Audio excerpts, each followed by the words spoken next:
नमस्ते मित्रमैत्रिणींनो, कसे आहात तुम्ही सगळे? मी पण एकदम मजेत. कोमल्स किचनमध्ये तुमचं खूप खूप स्वागत आहे.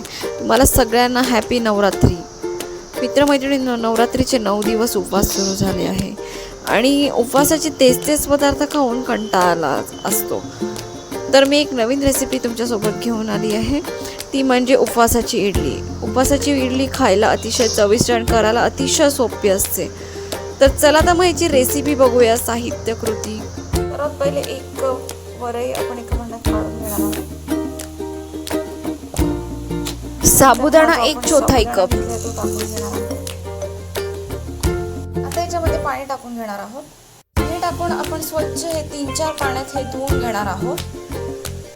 आता हे आपण स्वच्छ धुवून घेतले आहे. आता आपण याच्यात परत पाणी ऍड करणार आहोत. पाणी 3 कप. आपण 4-5 तास भिजत ठेवणार आहोत. तुम्हाला शक्य असेल तर तुम्ही ओव्हरनाईट सुद्धा भिजत टाकू शकता. 4 तास झाले आहे. आता हे मिक्सरवर ग्राइंड करून घेणार आहोत.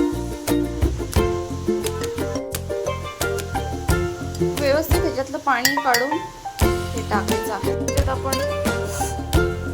आपण अर्धी वाटी दही टाकणार आहोत.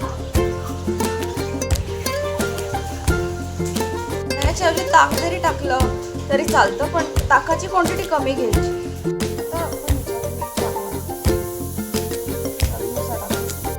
आता सोडा टाकणार आहोत. इडली करायला घेणार आहोत. इडलीच्या पात्राला आपण तेल लावून घ्यायचं आहे. आता आपण इडली एक एक करून टाकून घेणार आहोत. आता आपण इडलीचं पीठ ह्याच्यात टाकून घेणार आहोत. इडलीचं पीठ ह्याच्यात टाकलं आहे.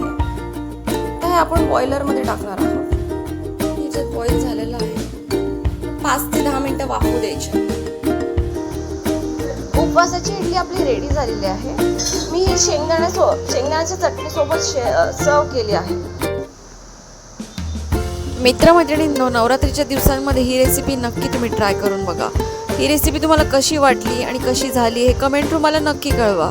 माझ्या चॅनलला सबस्क्राईब करा, लाईक करा आणि शेअर करा. Thanks for watching. Bye bye.